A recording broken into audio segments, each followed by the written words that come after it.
네, 여러분 16번째 OX 문제풀이 강의 바로 시작해 보도록 하죠. 456페이지고요. 1번부터 보도록 하겠습니다. 협의의 소의 이익.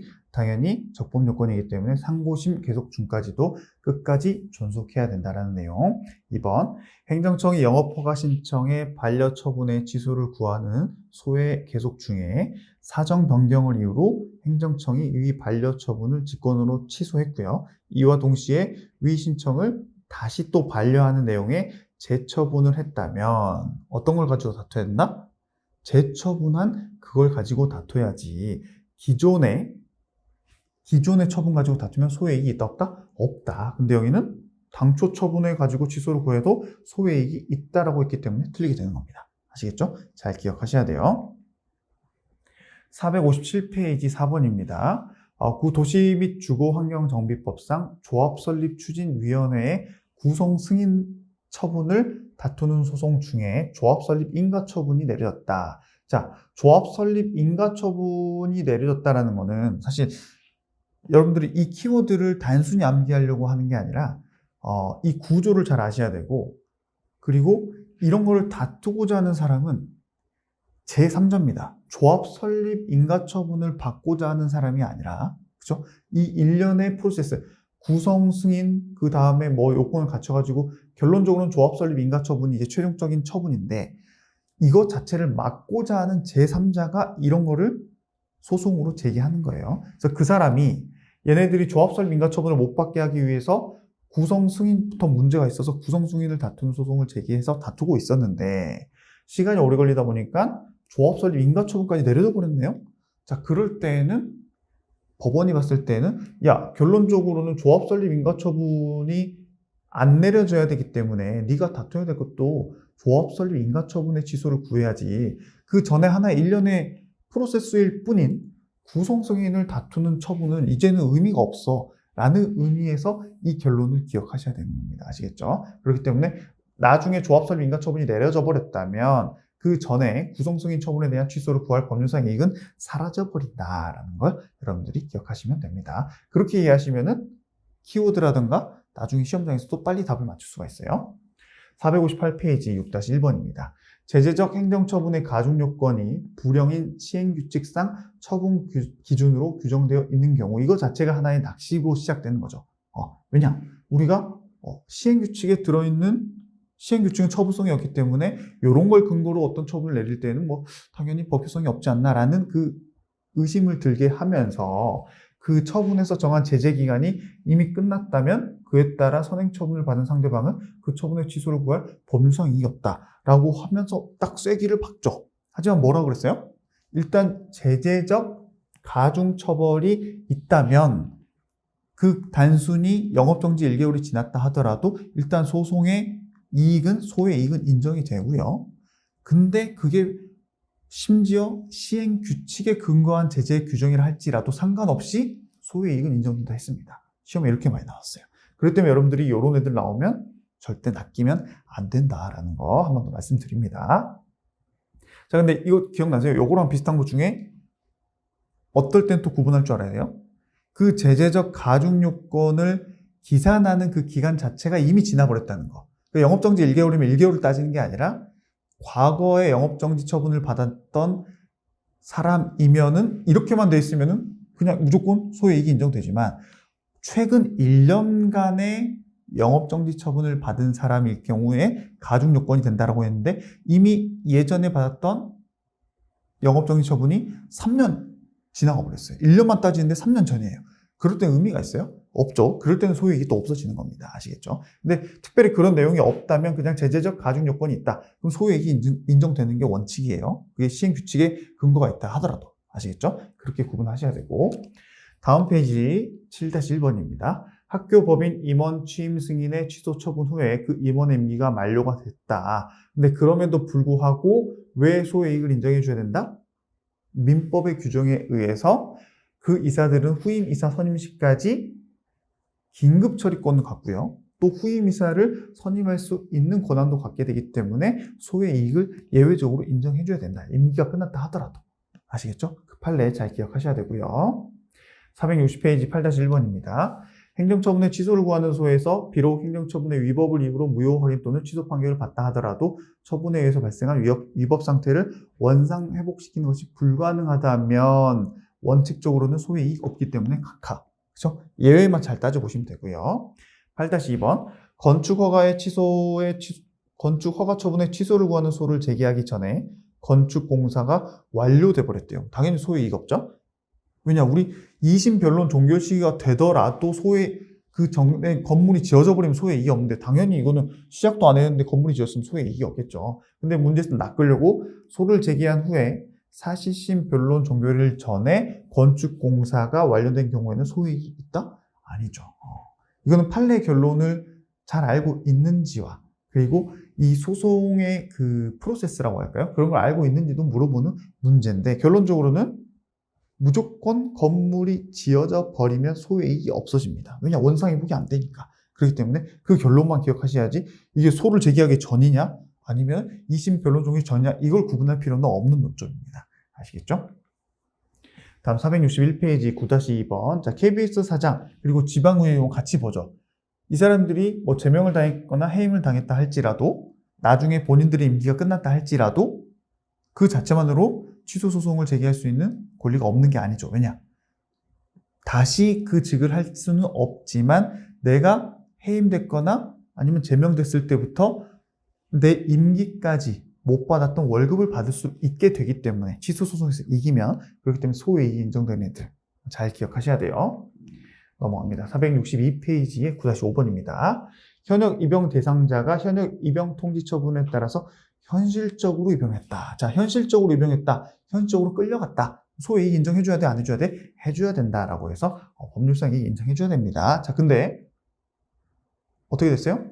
현실적으로 끌려간 게 아니라 본인이 취소 소송하고 있다가 모병에 의해서 현역병으로 자진 입대. 현실적으로 한 게 아니라 자진 입대. 소의 이익 없어요. 인정 안 해줍니다. 또 공익근무요원도 본인이 일을 그만한다고 소집 해제 신청을 했는데 거부를 했어요. 행정청이. 근데 본인이 그냥 계속 근무해가지고 그 근무 기간 다 채워가지고 마지막에 그냥 소집 해제가 됐어요. 그럼 그 이후에는 예전에 내가 소집 해제 신청한 거 거부 처분을 다툴 필요가 있다 없다? 없다라는 거. 이 세 개 판례 앞에 거랑 잘 기억하시라고 했습니다.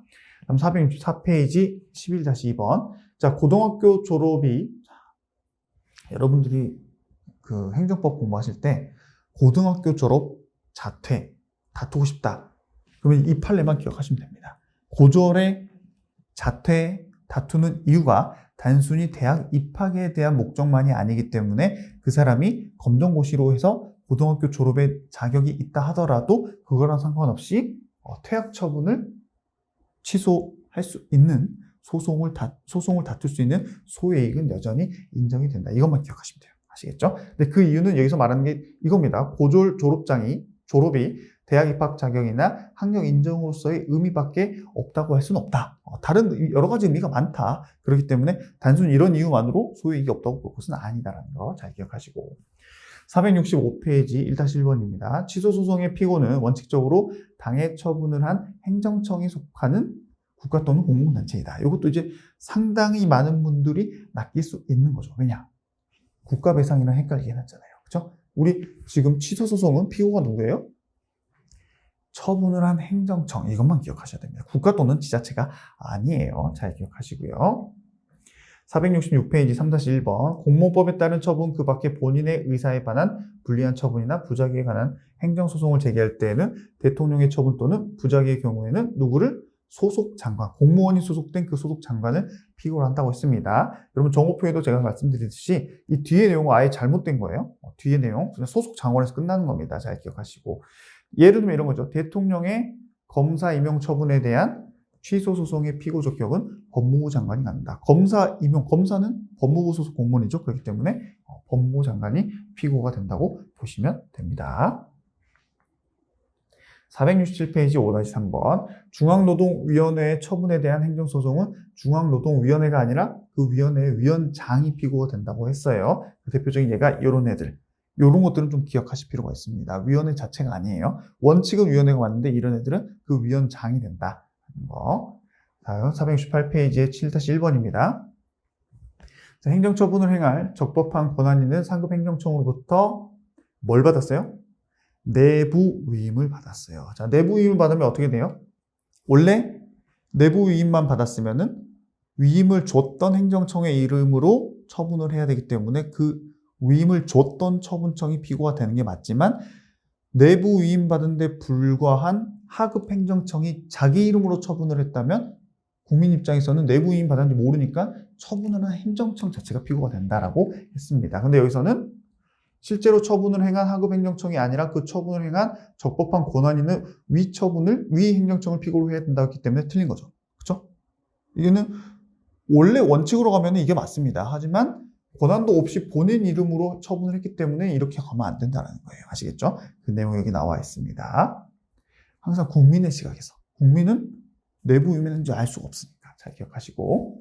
자, 대리기관이 대리관계를 표시했어요. 현명을 했네요. 그럴 때는 피대리 행정청이 피고가 된다고 했습니다. 왜냐면 자, A 행정청을 대신해서 B 행정청이 내가 A 행정청 대신해서 이거 처분할게요. 대신했다는 걸 말했죠. 그럼 원래 누가 처분한다는 거예요? A죠. A가 피고가 되는 거예요. 자, 대리권을 수여받은 데 불과하여 그 자신 명의로는 행정처분을 할 권한이 없는 행정청이 대리관계를 안 밝히고 자기 맘대로 자기 이름만으로 처분을 했다면 국민의 입장에서 봤을 때 걔가 그냥 처분청이 되는 겁니다. 그 내용이 여기 나와 있어요. 자, 그리고 예외의 예외도 여러분들 기억하셔야 된다고 했습니다. 이건 예외의 예외는 아니죠. 현명했을 때, 현명하지 않았을 때, 현명하지 않았을 때 예외. 대리관계를 안 밝혔다 하더라도 민원인이 이미 피대리 행정청을 대리해서 내려진 처분임을 알고 있었다면 그럴 땐 또 피대리 행정청이 피고가 된다는 것도 잘 기억하시고요. 471페이지 이제 제소 기간으로 갑니다. 취소 소송은 처분이 있으면 안 날로부터 90일, 처분 등이 있었던 날로부터 180일. 이거는 행정 심판, 취소 심판의 제소 기간이지 취소 소송의 제소 기간이 아닙니다, 여러분. 90일 1년, 90일 180일 반드시 기억하셔야 되고 관계는 두 개 중에 하나 날아가면 끝이다. 그리고 어떤 거는 불변기간이다. 90일은 불변기간, 180일은 불변기간 아니다. 이게 이제 제소기간의 가장 중요한 내용들이죠. 자, 그리고 4-1번. 행정심판에서 행정청이 상대방에게 행정심판 청구 기간을 원래 법에서 정해진 90일, 180일보다 행정심판이니까요. 더 길게 잘못 알려줬어요. 그럴 때에는 행정심판은 잘못 알려진 기간 내에 제기만 했다면 행정심판은 가능하다 했습니다. 하지만 행정소송은 된다 안 된다? 안 된다. 왜냐하면 행정심판법에는 그런 규정이 있지만 행정소송법에는 그런 규정이 없기 때문이에요. 5번 고시에 의한 행정처분의 상대방이 불특정 다수일 때에는 그 고시의 내용을 그 사람들이 한 명 한 명 알았는지 따질 수도 없죠. 그죠? 따질 필요도 없이 그 고시가 효력을 발생한 날로부터 90일로 가는 겁니다. 전부 다 알았다고 봐버리는 거예요. 본인이 당연히 자신이랑 관련되어 있는 고시라면 알아야 될 의무가 있기 때문에 이런 기준으로 간다고 보시면 됩니다. 413페이지 8-1번입니다. 행정심판을 거친 경우 제소기간은 정본을 송달받았다면 90일이고요. 정본을 송달받지 못했다면 그 재결이 있었던 날부터 1년, 너무 기본적인 내용이고요. 자, 처분의 불가쟁력이 이미 발생했고 그 이후에 행정청이 행정심판 청구를 할 수 있다고 잘못 알려줬다 하더라도 의미가 있다 없다? 없다. 왜냐하면 이건 예외의 예외였죠. 저 또 설명 안 드립니다. 요 원칙 예외의 예외. 요거 여러분들이 논리적으로 잘 기억하셔야 됩니다. 아시겠죠? 포인트는 이미 처분의 불가쟁력이 발생한 상황에서 잘못 알려준 거는 의미가 없다. 아시겠죠? 근데 아직 불가쟁력이 발생하기 전에 잘못 알려줬다면 그때는 괜찮다. 왜냐면 어쨌든 재결서를 송달받았기 때문에 재결서를 거쳤기 때문에 그냥 그 기준으로 가면 되는 거예요. 아시겠죠? 잘 기억하시고요. 그것도 지금은 이 행정심판을 거치는 것 자체도 중요한 건 이거예요. 적법한 행정심판을 거쳐야 됩니다. 처음부터 부적법한 행정심판 거치면 그건 아예 의미가 없다라고 했어요. 그 내용도 이제 뒤에 나올 겁니다, 여러분. 자, 행정처분이 있으면 안 날로부터 90일을 넘겨가지고 행정심판을 청구하였다가 각하 재결을 받았어요. 이게 방금 제가 말씀드린 거죠. 이미 얘는 행정심판이든 소송이든 제기할 자격 자체가 없죠. 왜냐하면 처분이 있으면 안 날로부터 90일 넘겨버렸잖아요. 근데 당연히 각하 재결을 받겠죠. 그럼 그 재결을 받았기 때문에 난 재결 받았으니까 행정심판도 거쳤으니까 그날로부터 90일 내에 뭐예요? 취소소송 제기하면 되겠네? 된다 안 된다? 안 된다. 그런 꼼수는 통하지 않는다. 바로 각하다. 라고 보시면 됩니다. 475페이지 13번. 자, 조세심판에서 재결청의 재조사 결정. 이거 나오면 무조건 뭐라 했어요? 후속 처분이 있었던 날로부터 제소기간이 기산이 된다라는 거. 이거만 기억하시면 됩니다. 아시겠죠? 우리가 공부하는 데서 이 키워드는 여기서밖에 안 나와요. 다음 전심 절차로 갑니다. 취소소송은 원칙적으로 우리나라에서 필요적이 아니라 임의적 행정심판 전치주의라고 했습니다. 자, 필요적인 것들은 따로 정해져 있다라고 했고요. 자, 필요적 행정심판 전치주의가 적용되는 경우 그 요건을 구비하는지 여부는 법원의 직권조사 사항이다. 왜냐면 당연히 지금 적법 요건 따지고 있으니까요. 필요적 행정심판 전치주의가 적용되는 경우 행정심판 전치의 요건은 당연히 사실심 변론 종결시까지 충족하면 어떻게 된다? 치유가 된다라고 했고요. 대신에 끝까지 3심까지 다 유지는 돼야 된다고 했습니다. 부족한 거는 이때까지 채우면 되지만 일단 채워진 거는 3심까지 끝까지 가야 된다는 거. 5대 3번 행정심판 전치주의가 적용되는 경우에 행정심판을 거치지 않고 소재기를 하였더라도 이거 같은 거죠. 사실심 변론 종결시까지 행정심판을 거쳤다면 하자가 치유된 것으로 볼 수 있다. 동일한 내용. 자, 그 다음 477페이지. 이것도 앞에서 봤던 내용이랑 거의 다 유사합니다. 행정심판에 필요적 전치주의가 적용된다면 부적법한 취소심판 청구가 있었음에도 이를 각하하지 않고 기각제기를 하면 심판 전치의 요건이 구비된 거로 보면 되겠어요? 안 되겠죠. 전혀 의미가 없는 행정심판을 거치고 온 거기 때문에 이거는 전치 요건인 반드시 거쳐야 되는 것도 충족시킨 걸로 볼 수가 없다라고 보시면 됩니다. 사실 이 개념이 약 두 가지 개념이 있어요. 지금 이 개념이 있고 아까 앞에 같은 경우는 제소기간과 관련된 행정심판을 거쳤을 때 제소기간 그리고 반드시 거쳐야 되는 경우 그때랑 동일한 프로세스이자 논리라고 보시면 됩니다. 어찌됐건 적법한 걸 거치고 와야 된다는 거. 그래야지 적법한 걸 거쳤기 때문에 제소기간도 그때. 그리고 필요적으로 거쳐야 되는 것도 적법하게 거쳤으면 오케이지만 적법하게 거치지 않았으면 이미 거쳤다 하더라도 의미가 없다. 이렇게 잘 기억하셔야 돼요. 다음 관할 480페이지입니다. 7번. 행정처분에 대한 무효 확인과 취소 청구는 서로 양립할 수 없는 청구를 했었죠. 그럴 땐 어떻게 된다? 주의적 예비적으로만 가야지 병합만 되지 선택적 단순 병합 아예 안 된다라고 했어요. 근데 얘는 선택적으로 가능하다 했기 때문에 틀린 겁니다. 아시겠죠? 이 판례 그대로 암기하셔야 됩니다. 482페이지 소의 변경입니다. 자, 1-1번 소의 종류의 변경은 직권으로 가능하다고 했습니까? 안 된다라고 했었죠. 소의 종류의 변경은 반드시 당사자가 신청을 해야지만이 가능하다. 잘 기억하시고 당사자 소송을 항고 소송을 변경하는 것 허용된다라고 했습니다. 아까 제가 기억나시죠? 항당끼리는 무조건 가능하다라고 했고요. 항소심에서도 소의 종류 변경은 가능합니다. 대신에 항소심인 2심이죠. 2심 변론 종결 시 전까지만 가능하고 3심에서는 소 종류 변경 안 된다는 거 잘 기억하셔야 됩니다. 자, 이렇게 해서 오늘 우리 OX 문제풀이 강의도 최대한 빨리 마무리를 했고요. 평소보다 문항수는 같이 본 문항수는 좀 많았지만 그래도 빨리 보다 보니까 또 특별히 어려운 내용이 아니고 제가 학부 강의 때 설명드렸던 내용 위주다 보니까 시간은 얼마 걸리지 않은 것 같습니다. 여러분 오늘 내용들 중요한 내용도 많아요. 복습 꼭 해주시고 같이 안 풀었던 문제들도 반드시 기출 내용들 보시면서 집중도를 좀 차별화해서 보시기는 꼭 다 보셔야 됩니다. 아시겠죠? 여러분 이번 주도 고생 많으셨고요. 저는 오늘도 내일도 더욱더 좋은 강의, 쉬운 강의를 위해서 최선을 다하겠습니다. 여러분 감사합니다.